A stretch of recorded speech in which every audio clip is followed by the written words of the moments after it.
This episode of Mission Log is brought to you by Eagle Moss and the official Star Trek Starships XL editions, a special series of large format ships officially authorized by CBS Studios. Subscribe today and receive the USS Enterprise D for 20% off the regular price and with free shipping. For details and to order, visit st-starshipsxl.com. Mission Log, a Roddenberry Star Trek podcast. Episode 259, Journey's End.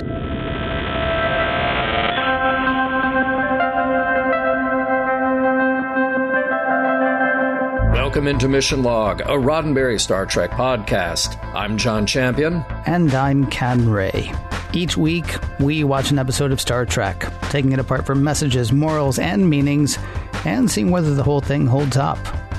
This week, Journey's End, the one where the Federation abandons a colony, and Wesley Crusher finds himself. Finds himself where? Well, that's like a whole other question for a whole other episode, my friend. Okay, all right, gotcha. I've got trivia coming up in a bit, but first, a word from Eagle Moss and the official Star Trek Starships XL editions. You asked for bigger starships. Eagle Moss delivered. Okay, Eagle Moss will deliver as soon as you ask them specifically for you. Fans asked for bigger ships, and that's what they got with the XL editions. Officially authorized by CBS Studios, these ships sail from every corner of Star Trek. That's all the Star Trek TV series and all the movies from Star Trek the Motion Picture all the way through Star Trek Beyond. Can I just say very quickly before I get to the nuts and bolts of this, that anytime somebody comes in and sees these starships sitting on my desk, that's just the first thing that they want to look at, touch, play with, and ask about. Yeah. You're talking about the bigger, you're talking about the XL. Well, I've got the XL center stage right now. That's like right there in the middle of the desk. Okay. Yeah. So each XL edition has gone through extensive reference study and has been reproduced under the supervision of Star Trek expert. Don't take that title lightly. Star Trek expert Ben Robinson. Ooh, he's good. He is good. He's so much so he's an expert. Yeah. And these ships are among the largest starships ever produced by Eagle Moss, offering the ultimate in detail and craftsmanship. We've talked about how much detail there is on the teeny tiny starships. Well, when they're not so teeny tiny, the details really can shine. Each ship is die cast, it is hand painted, and comes with an in-depth magazine featuring meticulously researched info and artwork highlighting the ship's history, design, and onboard technology, along with crew and weapons. And yes, each one comes with a special collector's stand. Now, there are two ways to get in on this action. I'm going to tell you one. You can subscribe risk-free. You start with the 8.5-inch XL Edition USS Enterprise NCC 1701D. Oh, man, not many more flights for the D, John. Not many more flights as far as Mission Log is concerned anyway. Of course, we can always go back and listen to old episodes of Mission Log. Or, start that right now. Or we can actually watch old episodes of Next Gen. Anyway, you start with the NCC 1701D for 20% off the retail price, plus free shipping. Now, you'll also get 3 exclusive free gifts worth $100 as part of your subscription, which you can cancel at any time. If you don't, additional ships will arrive every other month for the same 20% off with the same free shipping. So that's the first way that people can get these ships, John. What's another way? Oh, my turn. We got another option here. You can just buy the ones you want. Pick and choose your favorite XL edition ships online and pay the regular price. In addition to the Enterprise D, other XL editions now available include the original USS Enterprise NCC 1701, the Enterprise E from the Next Generation movies, and just added the 22nd Century's own Enterprise NX-01. So the choice is yours. Just visit st-starshipsxl.com and make it so. Yeah, you see, right? Yeah, got it. There's a little in-universe humor there. That's st-starshipsxl.com. And as always, a big thanks to Eagle Moss for sponsoring this week's show. We are mere moments away from John Champion's trivia, but before we get there, we're going to get here, the part where I tell you how to get in touch with us. Mission Log Pod is the address to find us on Facebook, Skype, and Twitter. If you'd like to leave us a voicemail, we would love to hear your voice. 323-522-5641 is the phone number to call. 323-522-5641. Our email address is missionlog@roddenberry.com. Our show website, including Discover Documents, is at missionlogpodcast.com. And please do remember, we may use your comments on an upcoming episode of Mission Log. And you say, well, what if some of those comments are trivia? Well, I hope they're not for Journey's End, because John's got that handled. In fact, let's go ahead and let John handle that right now. All right. Well, thank you, Ken. Trivia for today's episode, Journey's End. It was written by Ronald D. Moore. Hey, is that a surprise? An introspective, family-driven drama that reveals deep character insights? No, I didn't think it was a big surprise. Ron is really the one who pushed for this focus on Wesley leaving Starfleet. He felt like there hadn't been enough exploration of people who just sort of figured that life wasn't for them. So why not explore that with Wesley? But the story was actually originated by Antonia Napoli and Sean Piller. Wait, another Piller? You might be asking yourself. Yes, Sean is Michael's son. And Sean would have been about 21 at the time this was written. And this was his first professional writing credit. And he's gone on to work consistently as a producer and writer in TV. And we will see more from him in Trek coming up. This was also Antonia's first TV writing credit, and she racked up just a couple more credits, this being her only Trek. Today's episode is directed by Corey Allen. There's a name from the past. We haven't had Corey direct an episode since way back in season 5, another one where Wesley visited, and that was The Game. Of course, Corey kicked it all off by directing Encounter at Farpoint. Hey, shout out to Dr. Fassbinder. Yeah, right? We remember him. He was that, right? The professor. No, I don't remember Fassbinder. You don't? You don't? Fassbinder, Picard describing him talking and what incredibly unbroken sentence, jumping from topic to topic. Okay, yes. I was trying to figure out why we would know him from Starfleet, but we don't. He was at that conference that they all went to and then made fun of people, and then they got stuck in various pockets of time. Yes, exactly. Yeah. Exactly. Good job. Thanks. Another reference here, redress of that set from Thine Own Self, making an appearance here. Science! And we have a deleted scene. There's a scene early in the episode where Picard shows up at Wesley's quarters, lets himself in, and Wesley's asleep, and he's a bit surly, but Picard comes in anyway, and Wesley makes himself a cup of coffee, and then Picard asks Wesley about Boothby, and Wesley's like, yeah, I haven't seen him in a while. And kind of a downer. That's about it. So they cut that scene out of the episode. Now, a whole lot of guest stars to talk about. We have a lot of people that we are welcoming back, like Natalia Nagulich as Admiral Nechayev. Of course, welcome back to Will Wheaton as Wesley. And hey, we even get Doug Wirt back as Wesley's dad. And of course, Eric Minyuk as the Traveler. But wait, we have some new people too.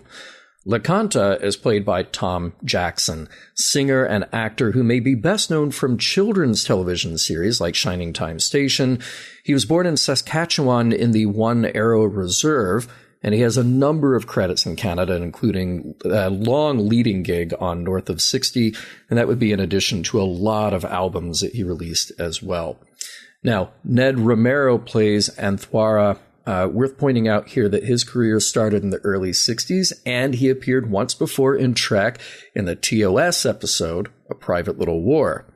In addition to his many guest and recurring appearances all over the TV landscape, including a lot of Westerns, he will be back in an episode of Voyager as well. George Aguilar plays Wakasa. He started his acting career in the early 70s, and this is his only Trek appearance in addition to many TV guest spots and a handful of feature film roles. He appeared in The Scarlet Letter, the 1995 version with Demi Moore, Baghdad Cafe, and Almost Heroes, alongside Chris Farley and Matthew Perry. And yeah, I specified that because, you might be thinking, oh, Almost Heroes, did I see that? And then I remind you that it had Chris Farley and Matthew Perry. And you remember that, no, you did not see that, or you struck it from memory. Finally, our Cardassian Gul Evek is played by Richard Poe. Now, he's turned up mostly in TV guest roles and a handful of recurring roles, including, Star Trek. Yep, Gul Evek has actually already appeared on Deep Space Nine as of the premiere of this episode, and he'll be back on both TNG and Deep Space Nine, then making an appearance on Voyager in their pilot episode. For the first 20 minutes of this episode, every bit of hatred you have ever felt for Wesley Crusher is completely justified. Prologue. Wesley Crusher is back aboard the Enterprise, and something is obviously bothering him. Well, obvious to the viewer anyway. He's going through the motions of being friendly to Geordi and Data and his mom, but really, he seems down. Act 1. Wes wasn't the only person coming aboard the Enterprise. The ship has also picked up Admiral Nechayev. These meetings are always tense, but Picard has decided to make her feel welcome. And the effort doesn't go unnoticed by the Admiral. Of course, it is still Admiral Nechayev, and her news is still bad. The Federation has just wrapped up negotiations with the Cardassians. A demilitarized zone has been created. New borders have been drawn. Planets that used to be under Federation control will soon be under Cardassian control, and vice versa. All of that's actually good news. But the inhabitants of these planets will have to be moved to the proper sections of space, and that includes the colony of people originally indigenous to North America that have settled on Dorvan V. That's right, it is Picard's job to kick the Native Americans off their land. Needless to say, he's not happy. The people of Dorvan V left Earth 200 years ago looking for a place where they could preserve their cultural identity. Once more, they're being asked to leave their home because of a political decision that's been taken up by a distant government. Bonk. Bonk. Nechayev actually gets Picard's argument. Heck, she made the same argument herself before the Federation Council. At the same time, she's dismissive. The colonists were warned when they settled on Dorvan V that it was a planet hotly contested by the Cardassians. Anyway, this deal's been made. Go talk the colonists off of Dorvan V.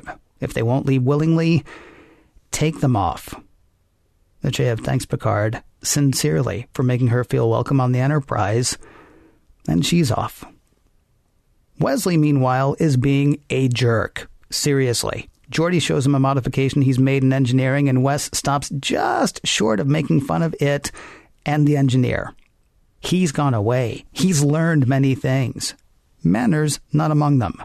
Wes starts telling Geordi exactly why Geordi's idea is stupid, but Geordi dismisses the cadet instead. Act 2. Picard and Troy are meeting with the leaders of the colony on Dorvan V. They say they know 3 planets pretty close to here, totally uninhabited, similar to Dorvan V, where they would be happy to resettle the settlers. And if those don't work, we'll be happy to keep looking for a planet that will work because we really want for you to be happy. Somewhere else. Their leader, Antoira, says it's not about a similar planet.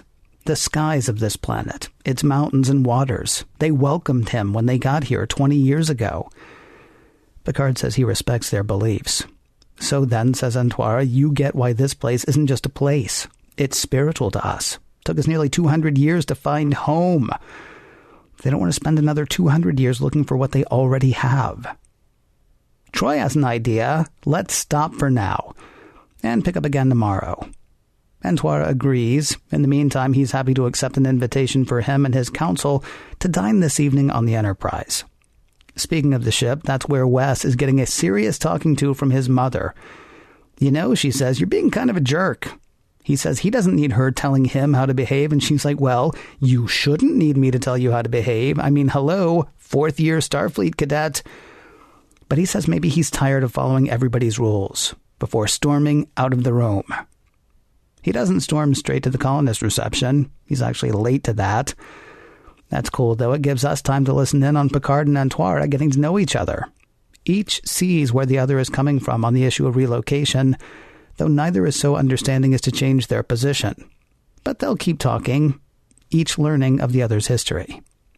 When Wesley finally shows up, he's approached by one of the colonists of Dorvan V. This man, LeConte, says he's known that Wesley was coming to the colonists for the past 2 years. He saw it in the Habak, where he had a vision quest, and he knows why Wesley is here, to find the answers he seeks. Act 3. Beverly's talking to Picard about what a total jerk her son is being. It's worse than what's happening on the ship, though. Beverly called Starfleet Academy. Wes is actually in danger of flunking out. She wants Picard to talk to Wes, though Picard says that would probably just push him further away. He's got to work this out for himself. Wes is doing that on Dorvan V. LaCanta is there, talking to Wes about what is sacred. It's everything. The dirt, the food, the buildings, the people. Wesley. Wesley is sacred. The idea seems to sort of stun Wes, but there's more. If Wes is not treating himself as sacred, he's desecrating the sacred. When he acknowledges that he's not been treating himself as sacred, LaCanta figures it's time for Wes to go on a vision quest of his own. Meanwhile, the negotiations have taken their seemingly inevitable course. The colonists will not go willingly, so Picard will have to remove them by force. But Antoine says Picard won't do that. You see, it turns out that in the late 1600s, one of Picard's ancestors led a party that fought and savagely killed a number of Antoine's ancestors. He's of the belief that the universe has brought Picard here not to remove the colonists, but to erase the blood stain that his family has carried for over 700 years.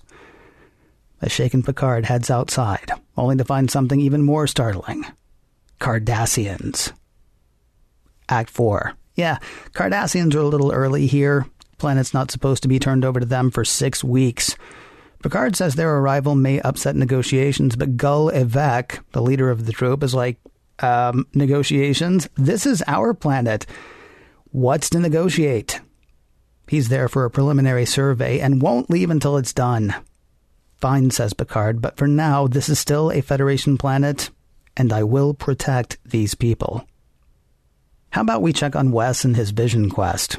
In the Habak, LaCanta tells Wes that there's really no difference between anybody. Vulcans, Klingons, Ferengi, it's really all the same. He tells Wes to start a fire, stare into it, and wait to see what he sees. Back aboard the Enterprise, Picard is once again arguing to Admiral Nechayev to reopen negotiations over Dorvan V, to leave these people be. Nechayev says she made that request again just a couple of days ago, but this planet will be turned over to the Cardassians. So get the colonists gone. Picard is worried about repeating his family history of slaughter against Antoine's people, though it could happen if the colonists take up arms against the Enterprise crew. He asks Worf to begin making preparations. Back in the Habak, an exhausted Wes receives his vision. It's Jack Crusher, his dad. You've reached the end, Wesley. The end of this journey. You've been on a journey that wasn't your own. Now it's time to follow your own path. Goodbye, and good luck. And with that, the vision ends. Outside, Wes sees Worf working on a plan to beam the colonists off the planet, against their will if necessary. Saying to Worf, "We can't do this," Wes begins warning the colonists, yelling about what the Starfleet officers plan to do. The colonists tell Worf and company to leave. Now. Act 5. Okay, now Picard will talk to Wesley. What the hell? Wes says that what's happening on Dorvan V is wrong. He knows that Picard was given orders by Nechayev, and she was given orders by the Federation Council, but it's still wrong. Maybe, says Picard, but as long as you wear that uniform, you will conform to Starfleet rules and follow Starfleet orders. So Wesley quits. Saying he's resigning from the Academy, Wes takes off his communicator, and he's out. Of course, Beverly would like an explanation. She says she deserves it. Okay, basically Wes has been following in Jack's footsteps without ever wondering whether he should. But as time wore on and graduation drew closer, more and more he knew that Starfleet wasn't for him. He never said anything because he didn't want to let anyone down. Not Picard, not Beverly, not himself. But when the vision of his dad said, "You can go your own way," everything just made sense. Beverly seems to get it, and she's reminded of the Traveler. You remember him, guy from Tau Ceti, could sort of go all over space and time. He told Picard way back in Season 1 that Wes was destined for great things. Maybe this is the start of that. Back on the planet, Cardassians, Starfleet, and the colonists are at serious odds. Armed colonists have taken a couple of Cardassians prisoner. Picard asks Gul Evek on the Enterprise to talk with Picard to withdraw his people. Gul Evek starts to go the opposite direction, preparing troops to beam in and rescue his people by force. But Picard reminds him that the colonists are Federation citizens. The planet is still under Federation control, and he will protect them. Meanwhile, actual fighting is broken out on the planet. Punches thrown, shots fired, and Wesley stops it. Like, with his mind or something. Yeah, remember all that Traveler talk? Wes is on his way to a different plane of existence. This is explained to Wes by LaCanta, who reveals himself to be actually the Traveler. He says he didn't do any of this. Wes did this. The Traveler opened the door. Wes was the one to walk through it. He's ready now, and the Traveler will be his guide. Wes wants to help the colonists, so the Traveler says he needs to trust them to find their own paths. And with that, time starts again, and people are hurt, maybe killed, and the Cardassians are readying weapons and warming up transporters, though Picard makes one last plea to Gul Evek, and it works. Choosing not to go to war, Gul Evek orders the Cardassians on the surface beamed out, and Picard does the same for his away team. What happens now to the colonists? They're renouncing their Federation citizenship. They'll stay on Dorvan V. Gul Evek says he thinks he can get the Cardassian government to leave them alone, as long as the colonists leave the Cardassians alone. In finding this solution, Antwara tells Picard that he has wiped clean his family's stain of blood. Also, they're leaving Wesley there. The Traveler says he can learn a lot from the colonists, and with that, Picard wishes Wesley luck. Wes says goodbye to his mother. One to beam down. The end. Hey, you just mentioned something not that long ago. Mm-hmm. You remember way back in Season 1 when the Traveler told Picard that Wesley was special? Yeah. All right. You remember that he told Picard, don't tell anybody, especially his mother. Oh, wow, I forgot that. I know a lot of people weren't supposed to know. Didn't he tell... I want to say he told Beverly at some point, though. Maybe this season. Did he not really? No, yeah. Like maybe in Attached? He didn't tell her during Attached? Maybe. Well, maybe she could read that from him. Maybe she can. Attached. That's true. Maybe that was it. Because she was all in his head. He was all up in her head. That's true. That's true. Maybe he accidentally, sort of like how a Vulcan will sometimes leave a little something in somebody else's brain. They are prone to do that. Yeah, maybe there was a little bit left of Picard's brain in her. And she's like, hey, remember that time that guy said that thing? Actually, you don't know about that, Wes, but inexplicably, I do. Mm-hmm. Yeah. Mm-hmm. Let's go back to the beginning of this episode. Did Data come up with that joke on his own? Because, look, it's not terrible, but I wonder how he came up with it. And did he practice it? And did he let Geordi know that this was going to be a thing? Did he say, okay, so Geordi, you go in and you say this, and I'm going to follow it with this, and it'll kill? I like that idea. Yeah. Although I like the fact that it also wasn't a joke that was really played for a laugh. It was more like one of those... Well, I mean, it was as if he was being greeted by Riker, honestly, except for the part where he then went back and explained later, which would be a hilarious thing for Riker to do. We're going to have to call security. By the way, Wesley, I'm not really going to call security. I know, Commander. Really? What am I, like an idiot? Oh, yes. It did remind me, though, of the time. Remember when Picard said, Mr. Data, will you please show Commander Riker to the brig? Right. Because of whatever it was he had done. I can't remember. Took over the ship or something. That happens every other week. All the time. And then Riker's like, Data, he was kidding, right? He was kidding. As he's being taken off, apparently, to the brig. Uh-huh. Yeah. And we don't know what happened after that, but somehow they were back next week and Riker still had his job. I kept thinking in this episode, what if Wesley had just been this surly from the very beginning? Yeah. Starting with Encounter at Farpoint. Okay, two things really quickly. First of all, it was Gambit that happened, and it was Gambit Part 2. So save your emails right now. That was it. Nice. It was the Gambits, right? Yeah, all the Gambits. Yeah, and I guess the question I have for you is, do you prefer Surly? Gosh, this would be a good poll question if ever we did a show that needed a poll, say. That would be nice, yeah. Do you prefer Surly Wesley or Earnest Wesley? Because, we're Starfleet, we never lie, hurts. Yeah. And it hurts to even remember it. Yeah. And it hurts to say it out loud poorly, but I really don't want to say it the way he said it because it was just too earnest. But at the same time, Surly Wesley comes on board and you're like, can we go for something like between the two Wesleys that we've had so far? Like the one that hung out with Loeffler. Yeah, see, and where was she in this episode? Because I kept thinking this would have been a prime time to reintroduce her into the story. That would have been great. He just would have been a jerk to her, though. Yeah, just more people to be a jerk to. Yeah, no. Yeah. I think he really there was just enough Wesley in this episode, I would say. I'm thinking 15-year-old Wesley back at the beginning, and he's just, the more we have him in the show over the seasons, like his hair starts to get a little bit longer. He's got some like black eyeliner at some point, and just every other line is like, "Oh, Mom." That actually would have been fantastic, though, if he had come back and he was like emo Wesley, and like he comes on board, he's like, "Welcome aboard, young Mister." Is that patchouli? Right. Is that a clove hanging out of your mouth? Oh, yeah. Oh, that would have been so good. Poet Wesley is the worst. I get it, though. Like, I would be upset, too, if I had to wear a turtleneck under a piece of upholstery.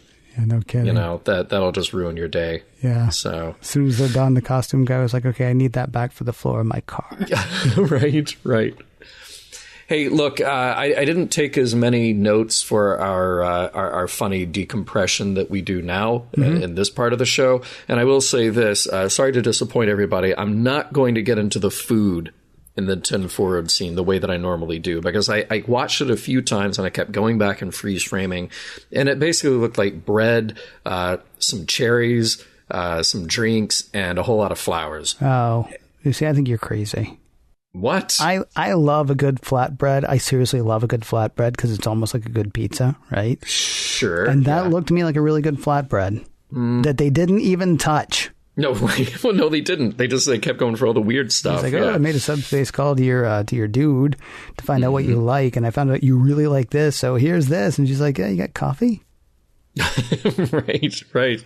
It's tea, actually. It was tea, Earl Grey, hot. Although, they took so long to get to it, it's probably just warm by the time they did it. Another good thing in this episode, love a good dressing down of Wesley by Picard. It was a good moment, because I feel like anytime we reintroduce Wesley into the show, he's got to get taken down a notch. So why not just have that in there? But then at the end of that scene, Wesley kind of turns the tables and says, well, yeah, I'm going to resign.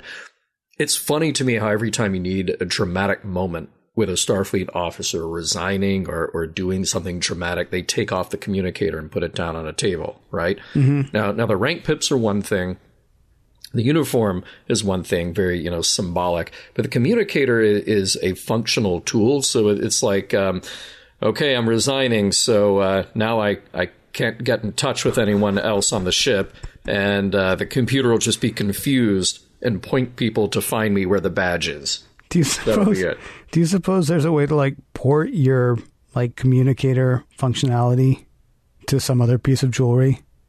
Oh, that might be like a casual thing. Right. Like you quit your job, but you've had this number for years, and so you call your phone company and say, I need to keep this number, and HR said it's fine or whatever. But do they have something like that in Starfleet? Right. Well, and then the phone company just says, okay, do you still have the SIM card? And you're like, no, because I left it in the communicator that's on a coffee table that I dramatically put down in front of the captain. You have to understand, I was storming out dramatically.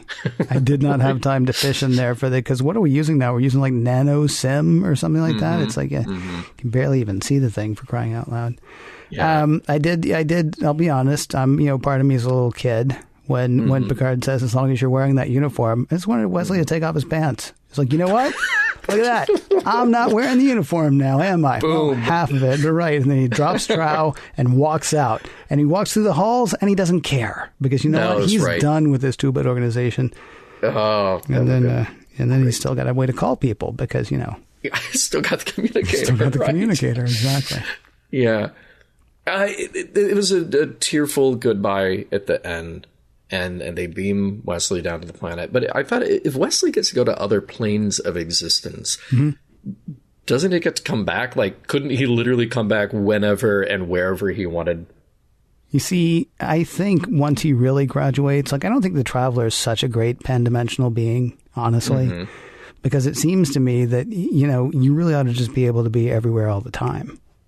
Exactly. Yeah. Like Q. And it was just like, okay, we're gonna be on this planet with these colonists, the Native American colonists. Like, okay, well, so we're gonna go to another dimension. Like, well, no, I've been observing here for 2 years, and well, couldn't I have done this with Starfleet? Well, yeah, but now you're a pan-dimensional being. Well, okay, but they do this in Starfleet literally all the time.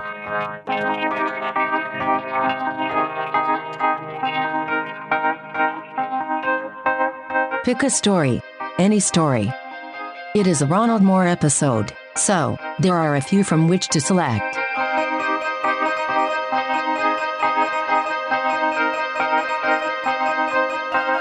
So a moment ago, we were talking about Wesley and how they kind of edged him up a little bit. And that's cool. Like, I'm glad that when they bring him back, they can kind of do some different things with him. But there's another character here that I think is worth mentioning. Admiral Nechayev, I like that we have her back, and I like that they humanized her maybe just a little bit more here. There's some detail, like Picard's making tea. Well, he's not making, he's replicating tea and canapes and all this stuff for her to try, and it's a little bit of a false start with them. So I like that. And there was something that I sort of kept wondering throughout this episode, and that's, for Nechayev, what really is her position on this particular mission? Does she actually truly sympathize with what's going on? Or is she just at a certain point detached from it and like, I don't care? I mean, she tells Picard, look, I don't care. This is the mission. You need to carry out the mission. But I really did wonder at some point, does she have some sympathy for what's going on? And I don't know why that bothered me, but maybe it's because they did humanize her a little bit more, where she wasn't just the jerk admiral, that it felt like there was somewhat of a connection there. Well, she actually said, I mean, unless she's lying to Picard, she actually says that all of the objections that he's bringing up are objections that she has actually brought up already. He says, you know, we shouldn't do this because they've been looking for a home for forever, and they're really just, if history tells us anything, we're not going to be remembered well for this. And Nechayev's like, yeah, no, I told the Federation. I know. But it still has to be done. Sorry. And then he calls back a couple of days later, and he's like, hey, really, we should not do this. And she's like, yeah, I know. Like a couple of days ago, I called the Federation again. And I was like, seriously. So either she's lying to him, or, yeah, they actually are having sort of a meeting of the minds. Yeah. I'll tell you the thing that I wondered, honestly. Are admirals jerks because we all treat them like that? Oh. Because she comes in and she's ready to, she's like, you know, get out of here, Wes. Or not Wes, Riker. Get out of here, Riker. You're dismissed. And then she like comes in and he's like, oh, I made refreshments. She's like, I'll get straight to the point. Are those my favorite refreshments? Right. Do you know what I mean? I mean, like the first time, and it was Picard talking to Riker about it. It was when Riker was like, oh, she's like, bleh, I don't like her, bleh, you know, and Picard's like, yeah, but we got to work with her. So, you know, I'm thinking maybe I'll try being nice. And oddly enough, it was the best interaction they've had, at least any time we've seen. Yeah, no, it was good stuff with her, and a good use of a recurring character who hasn't had a lot to do, but just giving her a little bit more to do. So that was cool. All right, so one of the notes that I wrote here, and this is just, I'm sure, a semantic thing, but it bothered me enough that I felt like we had to bring it up. North American Indians. Was this a shorthand in 1994? It's interesting, actually, because you and I didn't talk about this, but I went online to do some reading. Like, if you go back and listen to the recap, I think I said the word Indian one time. It turns out there are some people who get very upset with saying Native American. There's some people who get very upset with the idea of Indian. And then there are some, and you can say things like First Nations or First People or something like that. The problem that I had is we're actually writing about a people who are no longer on the planet where they were. So can you still say First Nation or First People, and can you say Native American or whatever? So what I found actually was there were a lot of people in the reading that I did. There are a lot of people, Native Americans, First Nation, indigenous people to North America, who are fine with the term Indian, and then there are other people who aren't. Yeah. well, yeah. And that's the thing. I didn't mean to drop that in here as like a whole, PC argument thing, because I'm sure that this is an ongoing debate no matter what. But to me, it just struck me as a little odd because I guess for the majority of my life, I've heard this sort of transition from anything referring to Indian becoming, well, it's Native American. Okay, I get that and I get why. Mm-hmm. But yeah, it didn't seem like that was the right word for this show either, or the right phrase for this show either, when this is a show where they say like, France, what's a France? What are flags? I don't understand these cultures you speak of, Right. They've kind of made a point of that from the beginning. So it just seemed like kind of an odd a thing that stuck out to me. Well, you'll be happy to know it wasn't ignorance on the part of the people who were writing Star Trek, because seriously, the stuff that I was reading was, I want to say one of the ones that I read was 2013, is when this was actually a curriculum that was being used for some school system that was actually addressing the fact it's like, yeah, there are lots of different things and some people are upset about them and some people aren't. I also read interviews with 6 different prominent people of these communities, and different answers were different from different people. Like there are people who don't want to be they don't want to be called First Nations or Indigenous people. They want to be identified specifically by their tribe, and so there's no bigger thing as far as they're concerned than that. And so there's not something that we can just use to lump everybody in together. Mm-hmm. A couple of the people that were interviewed in this piece that I read refer to themselves as the tribe from which they hail. Yeah. And then there were other people who were like, yeah, call me an Indian. I don't care. It doesn't bother me. I mean, it's a way to talk about a group of people that we need to talk about. And, as long as it's not being used in a pejorative way, mm-hmm. then, mm-hmm. Then go for it. Yeah. I guess was sort of his take. So interesting to me that, here we are, as Picard describes it, 700 years out from mm-hmm. in the timeline of the show, from some of the worst atrocities that that Europeans inflicted on indigenous people in North America. And well, he was talking, I'm sorry, forgive me, he was talking 700 years from his ancestor. From the event in 1680, yeah. Right, yeah, well, 1690. Yeah. 1680 was when they actually had the revolt, and then 10 years later was when they came back. Yeah. Right, when his ancestor came back and savagely murdered people who were there. I'm sorry, go ahead. Yeah, and of course that continued on for another couple of hundred years. Right. Oh yeah, but things are great now, though. Oh, fantastic, You say continued on for a couple of hundred years. I mean, we're just not doing it with guns for the most part at this point. Exactly, yeah. So then I wondered, is Star Trek then saying that even in the 24th century that we're still kind of terrible about learning from lessons of the past? That's a little disturbing. And there's another question in there about if some situations are just completely unavoidable, no matter how hard you try to make them avoidable. But there was this line, we searched for a home for 200 years. Before the 20 years that they had been settled on this particular planet that they had chosen. So why weren't the evolved humans on Earth for the last 220 years already doing a better job with the land that we have where the Native Americans lived in the first place? It seemed like it didn't sit right for me that for a future that is discussed mm-hmm. where so many of these problems have been taken care of, the political and social and religious differences that divide us, the basic things like, food, clothing, and shelter, that these are just a given, mm-hmm. that we've already taken care of these things. And yet, for some reason, starting more than 200 years before this episode takes place, some people had it enough that they were just like, you know what, we're out of here. We're going to start over and we're going to go someplace else. Well, yeah, that's a great question. And I wish I could answer that for you. Yeah, I don't think there is a good answer. But no, we can make up all kinds of science fiction answers if we want to. I mean, we do know that there's a world war coming in Star Trek. Like from where you and I are sitting right now to the 24th century, we know that there's a world war coming in the Star Trek, timeline. We know that there are warring factions. We don't know what that did to the planet. Yeah. And even if you can go back and remake it beautifully, I mean, these are people who are said to be so in touch with with the world on which they live, with the sacred nature of everything, that even if you like put it back to looking exactly the way it was, is it not possible that something would have died there?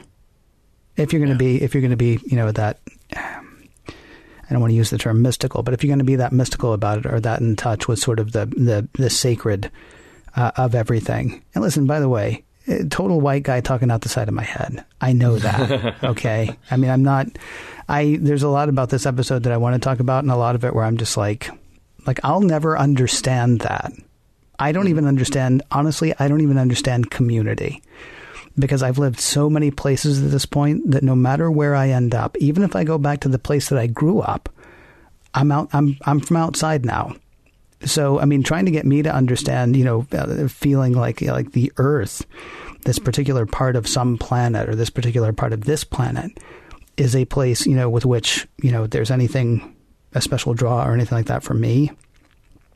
I don't even feel that just talking to people walking down the street anymore, because I've lived too many places, it feels like. Yeah. It's not like I can't talk to anybody. It's not like I don't like people, but I don't understand even that kind of community at this point. I think it's one of the reasons, honestly, that I get so into the whole idea of Star Trek, because if I find people who, if we reach on Star Trek, and I don't reach on everything with every Star Trek person, but if we reach on Star Trek, then that's sort of what I've found. So forgive me. I'm sorry to ask for forgiveness, but if I say anything that, even remotely sounds like, well, he doesn't know what he's talking about. No. I'm telling you, I don't know what I'm talking about. I'm working from an episode of TV. Yeah. Well, and look, what's interesting is that, we've seen throughout the Star Trek that we have watched, we've seen all these groups of people and representatives of cultures go out into the cosmos, because apparently land is cheap. Yeah. You can go build a Scottish theme park if you want, and you can live that way if you want. You can go anywhere. But we're making a case for these Native Americans, or in the show, North American Indians, who have a deep tie to their land. But again, apparently, even as things got worse, but then got better in Star Trek history, things apparently were so bad or bad enough for some group of people that they had to leave the land that they felt very tied to.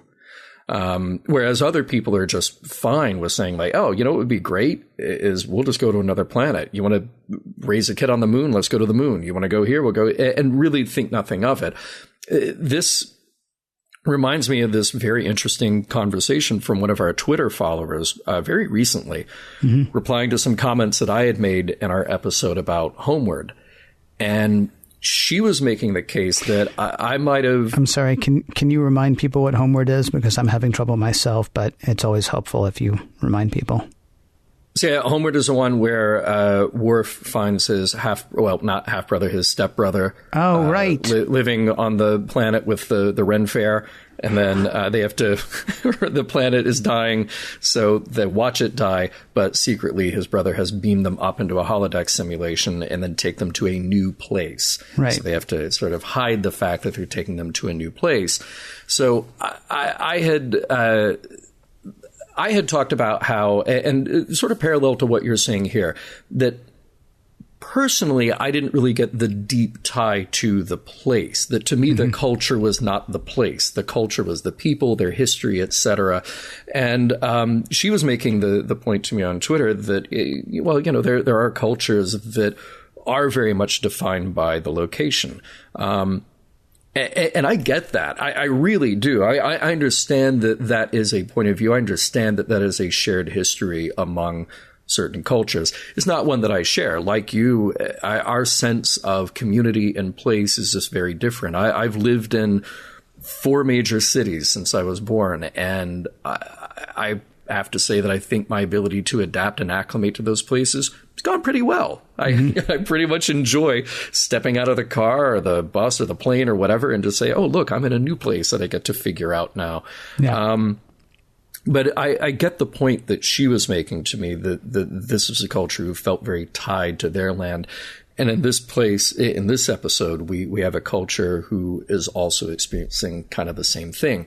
Now, the interesting question for me is about at what point that one of those outweighs the other, that the feeling of culture and community outweighs necessarily the feeling of tie to a place, to a location, especially when it comes to physical safety or preserving that culture. Again, this is not a thing where we're just sort of throwing out an answer saying like, oh, well, it comes at this point. But this was the interesting question raised to me by this episode as it was raised by Homeward. Some people, like myself, I think would have no problem saying, oh, wait, there are Cardassians coming and I don't have the protection of the Enterprise or the Federation. See ya, there's a nice planet way over there that looks good to me. Yeah, but as we've established, we're not those people. Yeah, absolutely. Yeah. Because like I have a family member who keeps going back to the same crappy little town. And I don't know why. And he's lived other places and he's done other things. And when he goes back to that same crappy little town, he complains about it the whole time. But it is the place to which he is drawn. Don't ask me why. That's not a pull that I have. That's not a feel that I have. It's I'll be curious to see where I end up the next time I end up someplace, because where I am right now is not where I'm going to be. I know that, and I don't think I'm looking for a specific, well, I don't know what I'm looking for. Maybe I'm like Wesley in this episode. Keep you posted on how that goes. Yeah, we'll see. Right. Talk to me about Picard's responsibility to Antwara and his people. Yeah. Does he have any?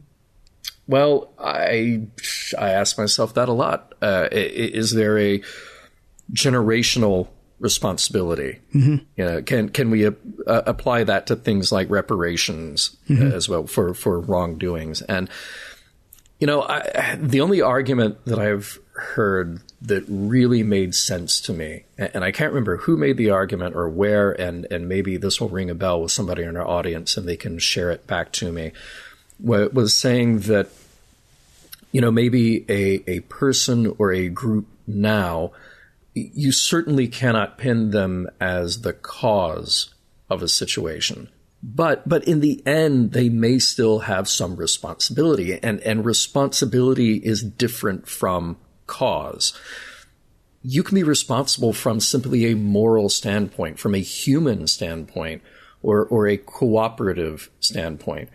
If you're in a position of power, in the way that Picard is in this episode, do you sort of inherently, morally, humanely have a responsibility to people who don't have power, or who need some help at some point? And it might just simply be an interesting intellectual, historical exercise to say, well, there's a parallel that goes back centuries and generations. And maybe you can come to some agreement that says, like, yeah, well, I didn't do that, and there's nothing I can do about that, but I can recognize that you're in a different place now than is fair. And in the interest of trying to make things fair and make things right, I'm in a position to help out. I think that's a reasonable position to take. And for a guy like Picard, I don't think he's necessarily taking that responsibility personally at that point. It's certainly a very interesting and dramatic reveal. Yeah. To say that you had this ancestor there. But I think Picard can rightfully say, and maybe it's accepted on the other end to say, like, yeah, look, I didn't do that. And I can't change the past. But I can hopefully do my small part to make your future better. Yeah, I think that's where I am. Like, I don't believe that... I don't think that Picard has any more personal responsibility to help Antwara and his people because Picard's ancestors 700 years ago did something. I don't think he is personally more responsible. It's interesting to me when Ben Affleck found out that I think it was Ben Affleck, I can't remember, some celebrity found out that his people had owned slaves several hundred years ago. This person actually worked hard to try to cover up the fact that his family had owned slaves. And I'm thinking, did you own slaves?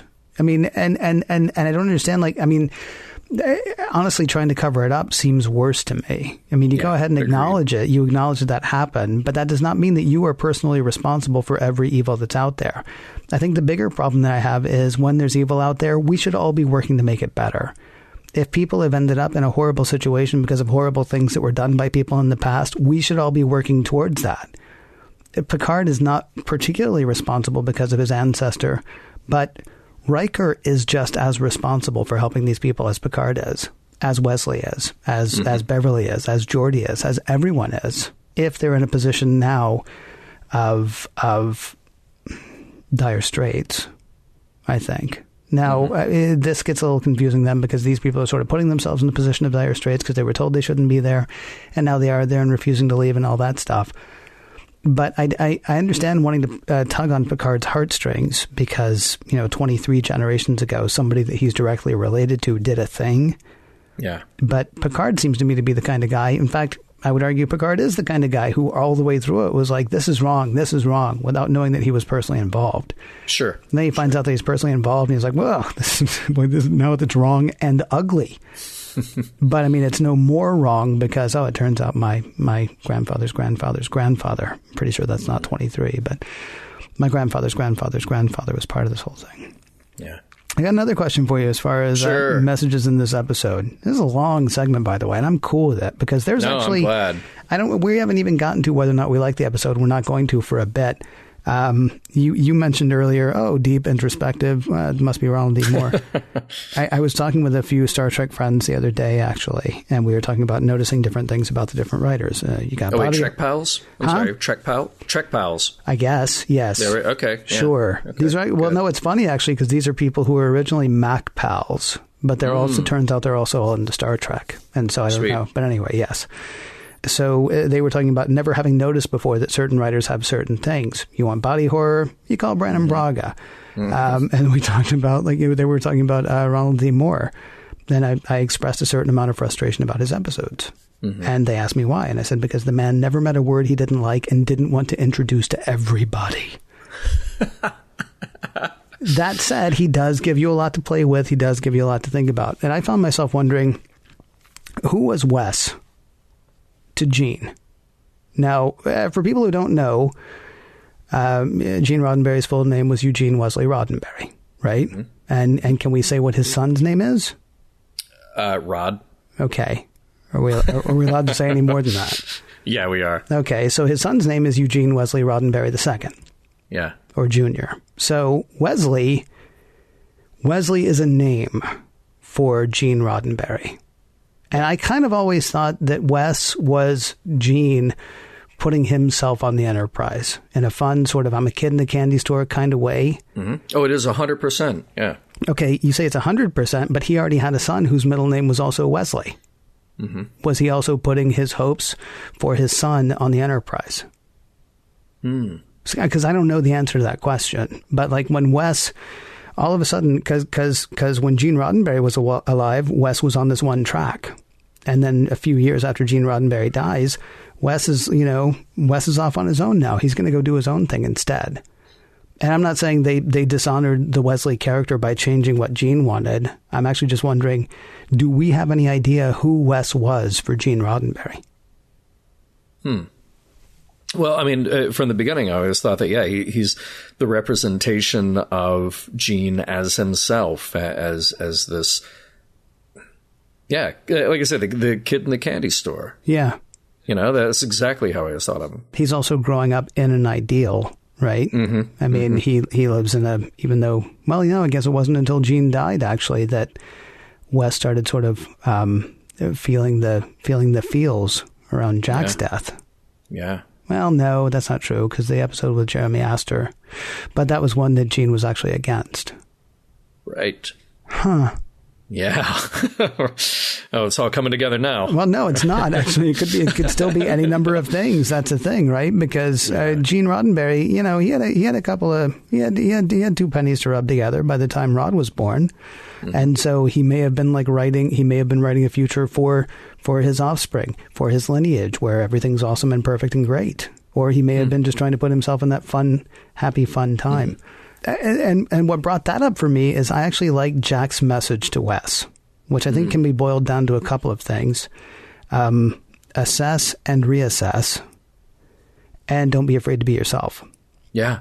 I had a friend. I was on a music video shoot in Boston several years ago. I knew some filmmakers and they needed PAs, which you know what that stands for. And then you know what it actually stands for. Right. So we're standing outside and it's like 40 something degrees maybe. And we're basically there to make sure that if the cops come, then we radio upstairs so the director can come down, because what they really didn't want was the cops going upstairs and busting into a shoot. And so I'm standing there with my friend, who I had actually offered, hey, come be a PA on this thing. And he was 1 month away from finishing film school. He was 1 month away from walking and getting his degree for film school. And he said to me, if I am never on another film shoot again in my life, I will be happy. And I'm like, dude, you're about to finish 4 or 5 years of study that's going to give you a degree to go do this thing. He's like, yeah, I know, but I hate it. Wow. I'm like, well, why did you continue? He was like, I didn't know what else to do. And so it's interesting to me. I love the fact that, maybe he should have been watching Star Trek. Because at that point, Wes has absolutely known what it is he's going to do. He's going to be in Starfleet. And then he has this vision that's like, okay, well, why? Oh, I'm allowed to ask that? I didn't realize, So the whole idea of assessing and reassessing, and then if you find out that the thing that you have expected of yourself, or that everyone has expected of you, that doesn't actually have to be your thing. It's been your thing to this point, but you're free to go off and do something else. Yeah, yeah. No, I don't have anything to add to that. I thought kind of the same thing. There's this sort of trope that parents or teachers or whatever sort of authority or parental figure in a child's life might sort of direct them one way. It's, you're fulfilling this legacy or this idea that we have for you, but then at a certain point the kid gets to decide for him or herself what they're going to do. Can I ask you the most obvious one? Sure. Your dad's a doctor. Yeah. Was there any expectation that you were going to go to medical school? Nope. Oh, okay, cool. No, no. But here's the thing. I always liked that stuff a lot, but it wasn't anything that I saw for myself or that anybody saw for me. But I do know people who are like that, though, who if the mother or father was a doctor or, the medical profession somehow, and then, that kid from an early age is just sort of like expected and understood that they would go to medical school. Yeah. Yeah. So, yeah. Yeah. You're going to be a rock star, mister. No, I'm not. I'm going to be a doctor, which has probably happened more than once. Sure. So I have a couple of endings to ask you about in the episode, because there were actually a couple of endings that are interesting, I think. What do you make of Wes and the Traveler just leaving everybody to kill each other? And I mean, like, in the middle of killing each other. Right? Because Wes is able to somehow magically stop that whole thing from happening. And so there are like lasers still flying through the air, and people, with their fists raised, their fists are going to land on somebody's face or something. And Wes is like, we have to help them. And the Traveler says, no, we have to let them find their own path. Yeah. You know what the worst part of that was? What's that? Okay. So they're already involved. Right. They're already. I'm sorry, you don't get to just pull the plug. Oh, you could argue that Wes started it by saying to everybody, "Wait, people, don't you know?" Yes, right. Thank you. Yeah, I thought that was so. If this is the way that the Traveler does things, then we're in for a bad time. Okay, here's the thing, though. You can't say that because, first of all, assess, reassess, and don't be afraid to be yourself and all that stuff. I mean, what Wes just learned was everybody has their own path. Right? Now, the other thing is you're going to make that noise, but then you're going to defend the Prime Directive. Yeah. The Traveler is working just like the Federation, just like Starfleet. I mean, he's just doing it on a micro scale. He's doing what Picard could not do with Sarjenka, right? Like Picard heard Sarjenka's voice, the little girl's voice, and he's like, well, now we're boned because I've heard it now and I got to save her. The Traveler, on the other hand, can look at that and go, okay, well, let's pretend I'm not here because really I may not actually be, and see what happens, except I won't see it because I'll have my back turned seriously when time unfreezes and somebody does get shot with a phaser. Yes, no, exactly. But that's the thing. So, yeah, even if you give the Traveler somewhat of a pass and say, okay, well, he's he's this observer. He took the guise of somebody in this community, and he's been there a couple of years, and he's just sort of watching what's going. He's learning about their culture. But I'm sorry, when Wesley shows up, and Wesley is a part of the action, and the group of people that Wesley is with, they are a part of what's happening here. You don't get to then just like cut and run and say like, oh, okay, well, we caused all of this, but that's their problem now. I think it's horrendous. It's absolutely horrendous. Yeah, that was not the next question that I was going to ask, but I do have to actually ask a follow-up that I just forgot to write down. Mm-hmm. What's up with the Traveler pretending to be LaCanta? Yeah, well, the only thing that I can think of is that it's sort of like anytime you see the Federation have a duck blind, and they're observing, because that always goes really well. Or like that episode Homeward. Mm-hmm. Do you want to remind people what Homeward? Rewind about 10 minutes. The one with Paul Sorvino. Going. Yeah. Hey. All right. So the other ending that I had to ask you about was the other ending. How did you feel about the one with the colonists? The one where, we have a solution. We're just going to leave you and hope that everything works out.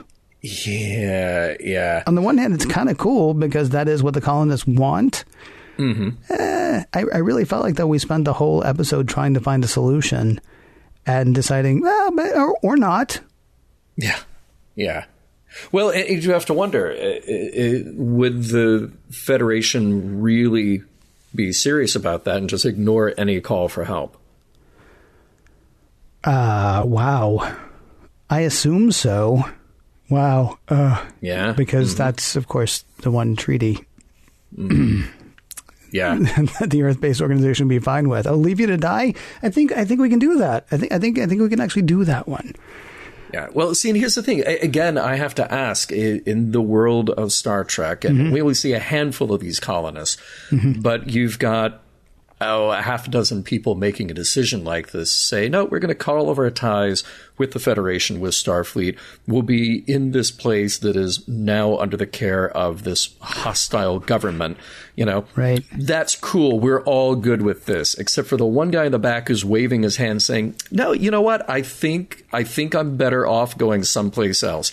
You guys with a starship. All right. Before we cut all ties, can you drop me someplace else, please? Is there a starbase nearby? 47. I hear that's a great one. Drop me there. Hang on a moment. Did Antora know that the Traveler was pretending to be a member of the tribe? Is that cool? Seriously?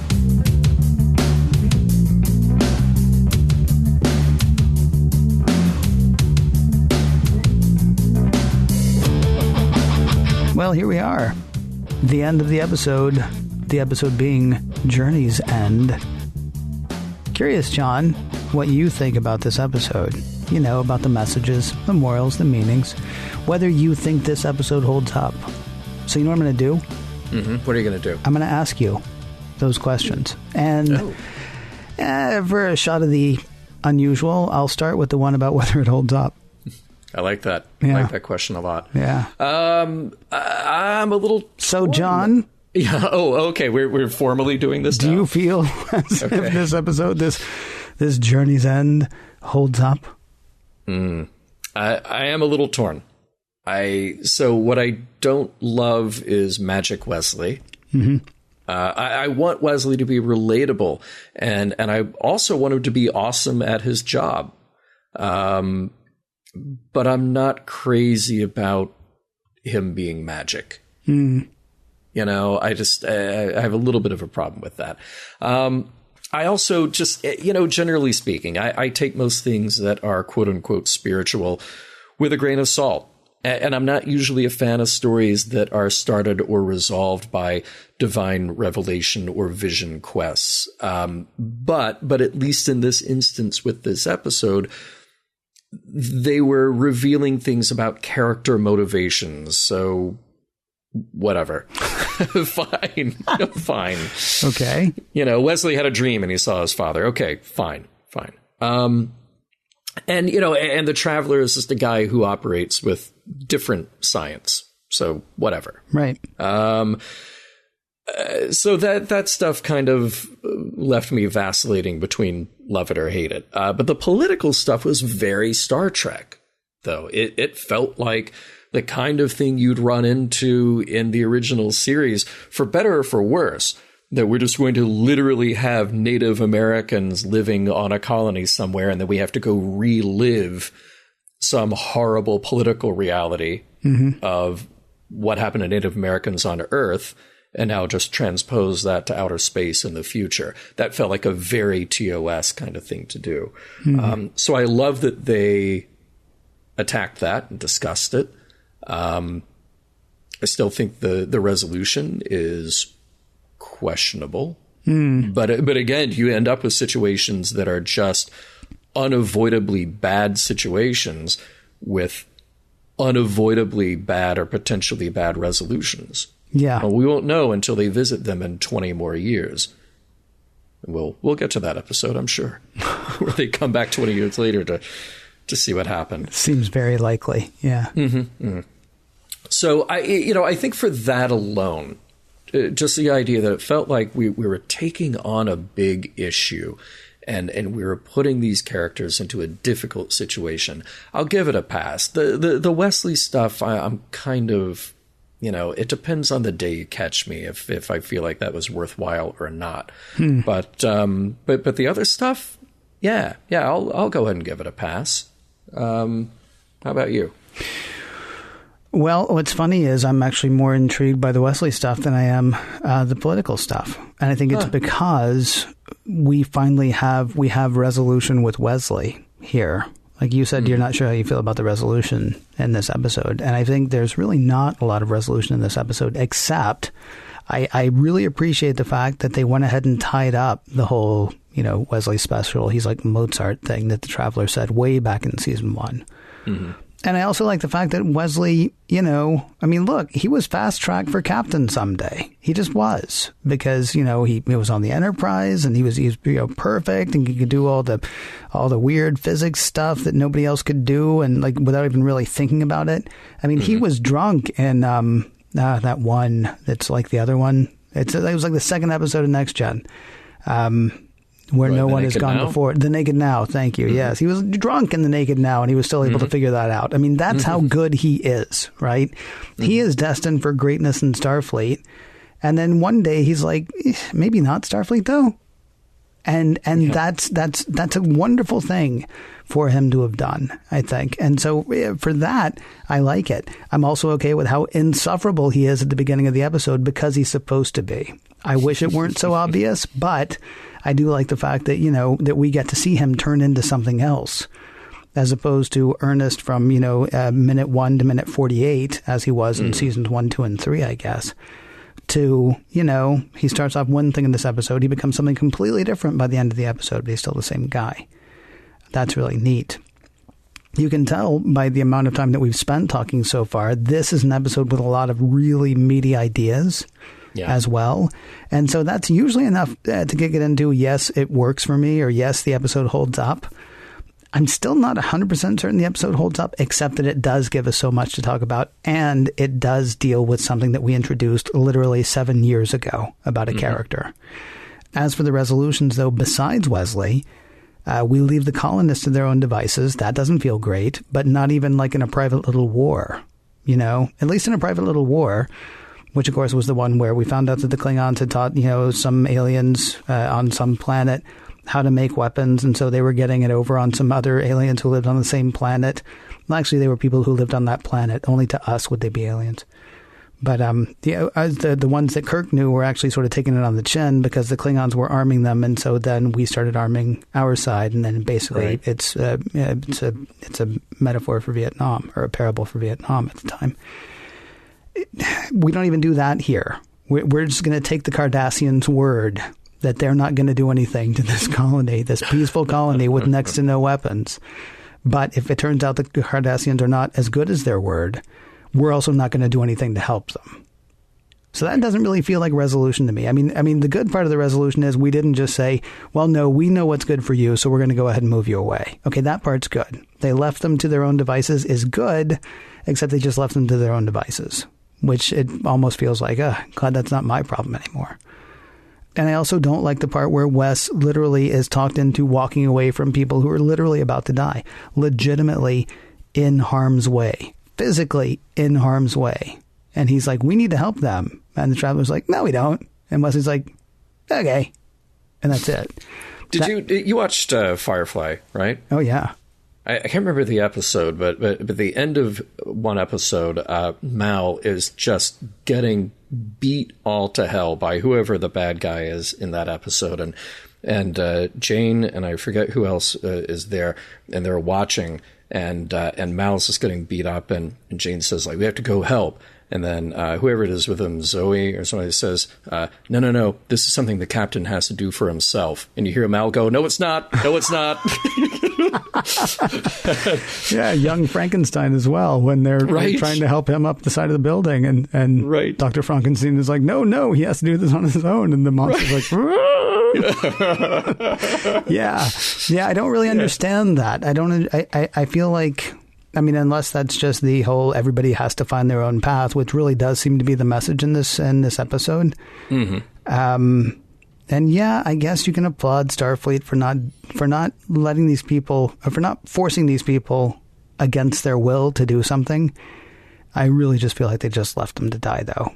And it may happen next week, it may happen next month, it may happen next year. But why is anybody going to listen to Gullivac?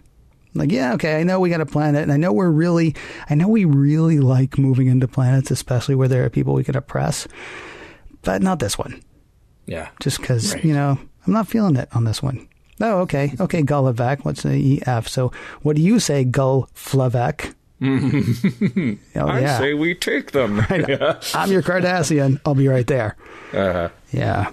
But what about, I think I may have actually hit a couple of the messages with the whole Wesley thing, but tell me what messages you found, sir. Yeah. Well, I mean, we went through that whole discussion and we didn't even talk about the Cardassian angle. And I thought that in the end, we got a really classic Star Trek message. And that's Gullivac and Picard there on the bridge having to decide that they don't have to fight. Yeah, that is good. It was a great moment.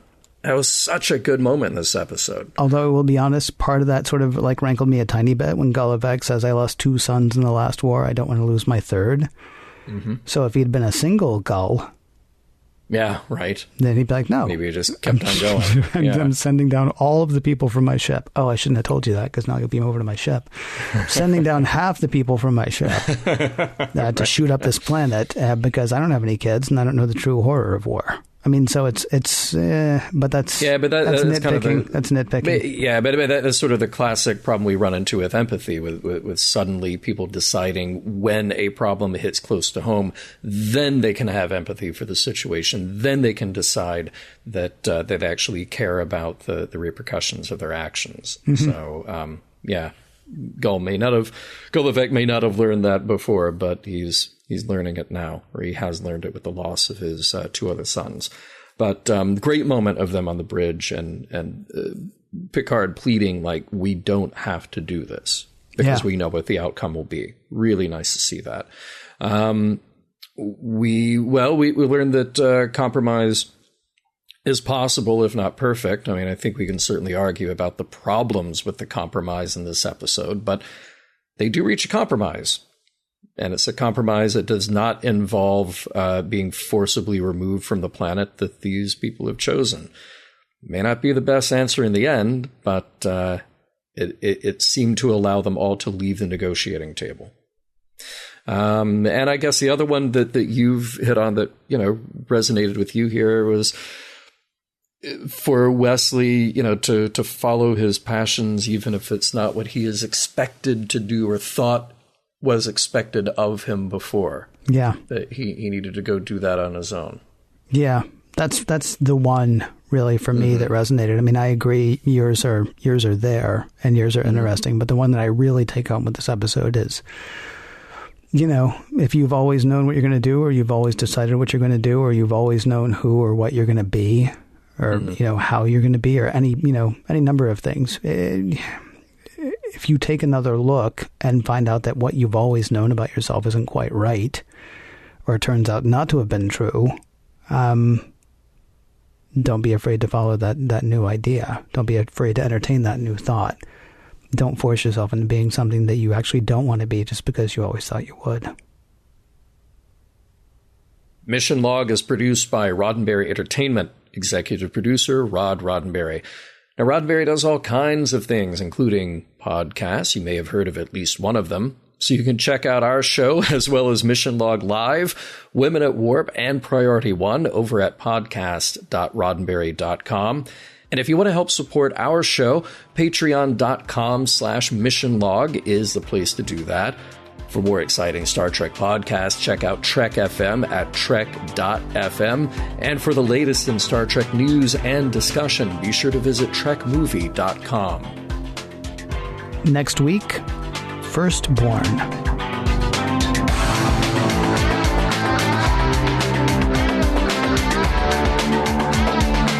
Some of the music for Mission Log provided by Warp 11, online at warp11.com, and from the album Messages by Key Theory, free to download at kitheory.com.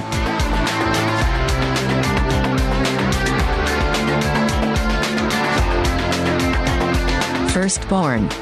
That is the one with Matt Damon, right? Get it? Born? Born? Is this thing on? End transmission.